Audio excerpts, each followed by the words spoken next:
What if, from one moment to the next, you lost everything? Home, family, money, health, absolutely everything. Now imagine that this didn't happen by chance, but was a challenge thrown straight to heaven, a bet between God and Satan, a righteous man tested to the limit of pain, and an ending that no one expected. If you think you know the story of Job, wait until you hear this version. Get ready, because what you're going to discover today could change your life. Job, a name that has crossed centuries as a symbol of resistance.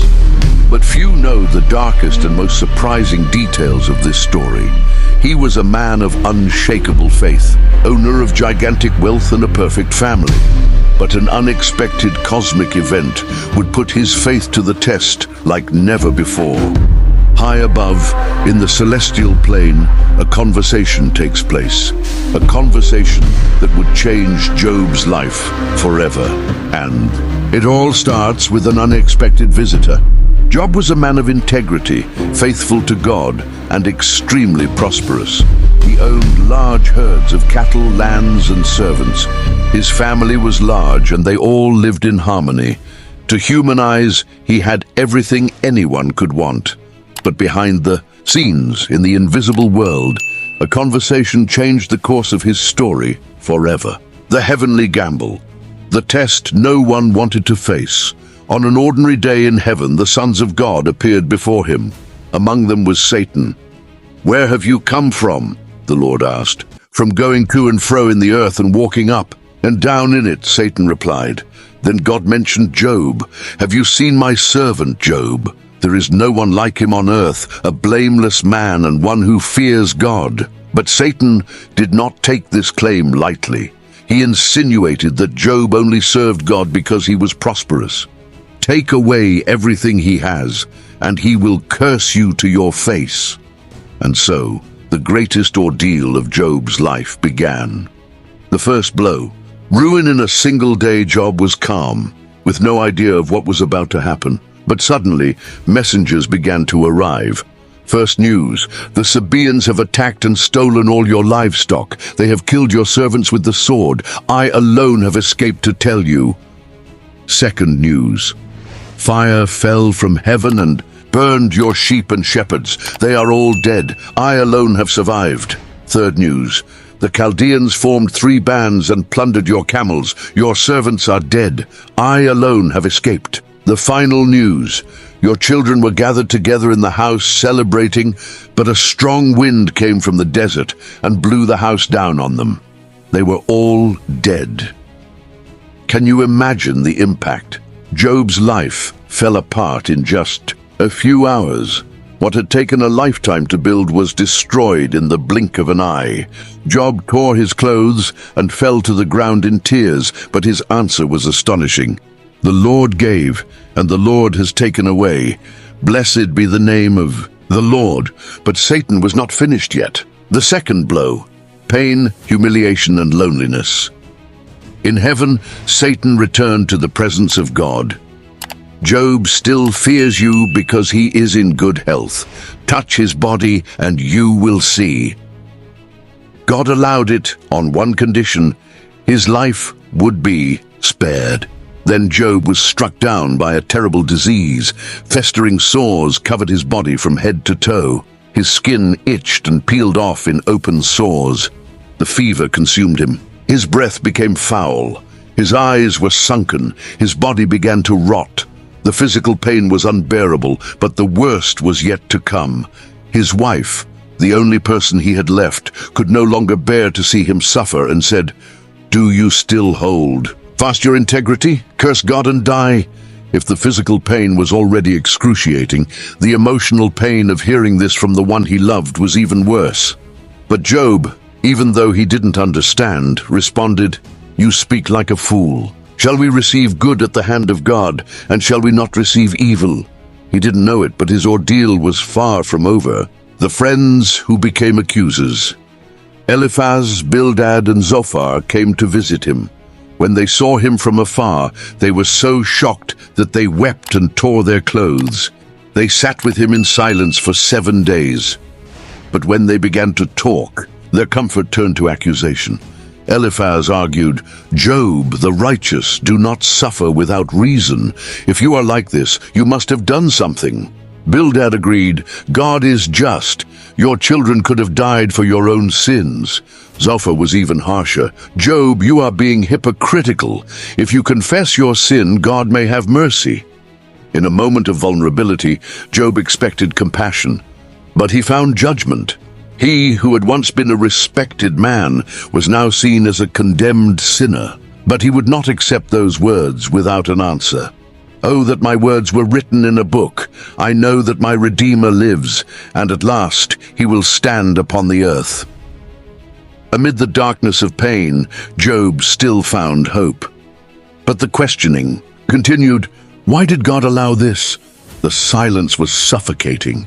Job, who had already lost everything, his wealth, his children, his health, was now unrecognizable. His body, covered in sores, could barely bear the weight of his suffering. Sitting in the ashes, he scraped the open wounds with a potsherd, as physical pain mixed with emotional pain. With each passing day, he felt the weight of abandonment, not only from his friends who now accused him, but also from God.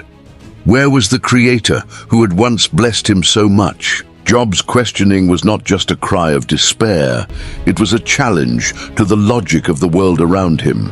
His friends insisted, "No one suffers like this without reason, Job. You must have sinned." Eliphaz looked at him and said firmly, "Has the innocent perished? Where have the upright been destroyed?" Bildad, more ruthless, declared, "If your children have sinned against God, he has given them over to the punishment they deserved." And Zophar was even more cruel. "If God were truly just, he would punish you even more." The words were like blades cutting through Job's flesh. His body was already destroyed, but now they wanted to destroy his soul. But he did not remain silent. The pain burned in his chest, and his voice, even weakened, echoed, "I know that my Redeemer lives, and that in the end he will stand upon the earth. Even after my skin is destroyed, in my flesh I will see God." The shock was immediate. His friends looked at each other in confusion. How could a man in the midst of absolute suffering still have faith? How could he dare to say that he would see God? And then something unexpected happens. A new character appears in the story. Elihu, a young man who had been listening in silence, finally speaks up. He does not condemn Job like the others, but he does not absolve him either. His argument was different.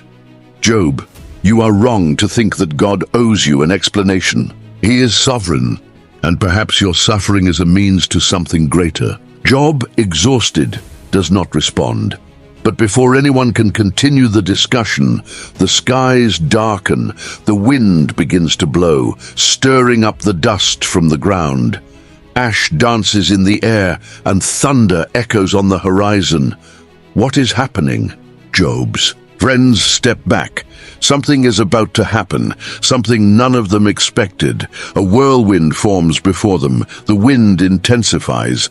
The dust becomes a veil over the earth. And then, from the midst of the whirlwind, a voice echoes, a voice that makes the ground tremble. God speaks, but he does not answer Job's questions. He asks more questions. Who is this that obscures my counsel with words without knowledge? The impact is immediate. The earth seems to shake. Where were you when I laid the foundations of the earth? Job's eyes widen. His friends fall to their knees. Have you commanded the morning or shown the dawn its place? Thunder rumbles. In the distance, God's questions continue, each one crushing any trace of human pride. Can you bind the constellations or guide the stars in their course? Job feels his breath catch in his throat. He who had questioned so much now had no answer. And then he realizes the truth. It wasn't about understanding. It was about trusting. The arrogance of wanting explanations disappears. His pain was still there, but now it was different. Now he saw something greater. His lips tremble. His voice barely comes out, but he speaks. Before I knew you by the hearing of the ear, but now my eyes see you." The revelation hits him like a storm. He would never fully understand God's plans, but now he knew that God was sovereign, that God saw beyond, that he had never lost control. And in that moment, everything changed. But now, an intriguing question arises. Why did God allow all of this? What was the true purpose behind Job's suffering? Imagine being in his shoes. You have lost everything: your family, your health, your dignity, the friends who should have comforted you, in fact, accuse you. And God's silence makes everything even more distressing. But what if there was something that Job did not yet know? Something that was happening behind the scenes, out of his sight. Here is the most shocking detail of this story. While Job suffered on earth, an invisible battle was taking place in heaven. A challenge between God and Satan, where Job's faith was put to the test. But what no one expected was the end of this story. Because at the moment when everything seemed lost, a twist comes out of nowhere. Something that completely changes Job's destiny. Something that makes us wonder, does suffering always have a purpose? And that is exactly what we are going to reveal now. Then, at the moment when all seemed lost, something unexpected happens. Job, who endured suffering without ever cursing God, receives a direct answer from the Creator himself. But this answer does not come in the form of an explanation. God appears in the midst of a whirlwind and does something surprising. Instead of answering Job's questions, he asks other questions, questions that no human being could answer. Have you commanded the morning? Can you bind the constellations? In the sky, Job, who had previously longed for an explanation, now realizes something much greater. He understands that God's wisdom is beyond human comprehension, that there are purposes that go beyond what our eyes can see, and at that moment, something changes inside him. He does not receive a direct answer, but he receives something even more powerful, the certainty that God was with him all along, and that is enough. But then comes the final twist. God not only restores everything Job lost, he gives him twice as much as he had before. His wealth is multiplied, his health is restored, and he has new children, living an even more prosperous life than before.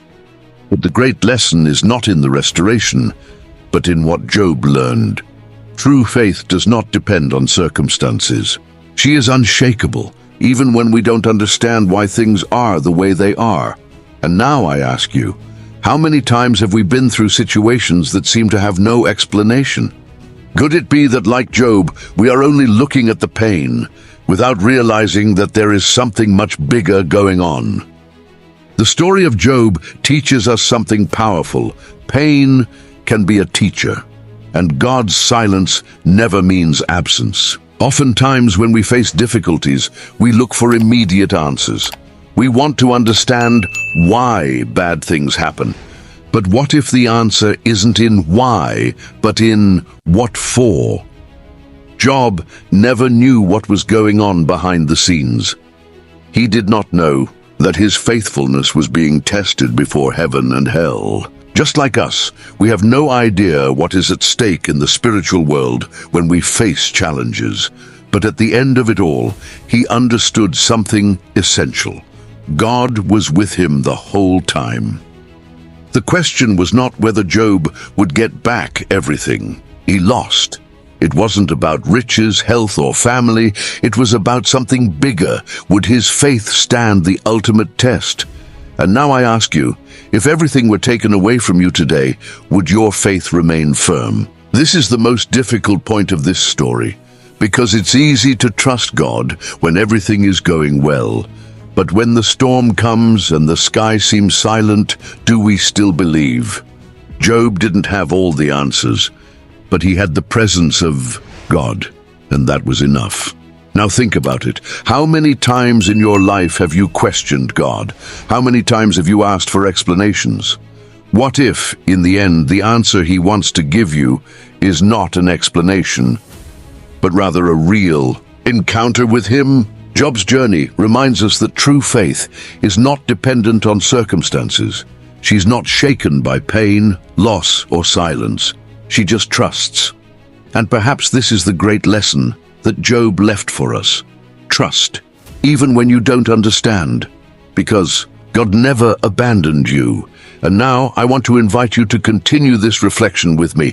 In the next video, I'll tell you about another biblical character who went through an intense trial, but who also discovered something surprising in the end. Click here and come with me.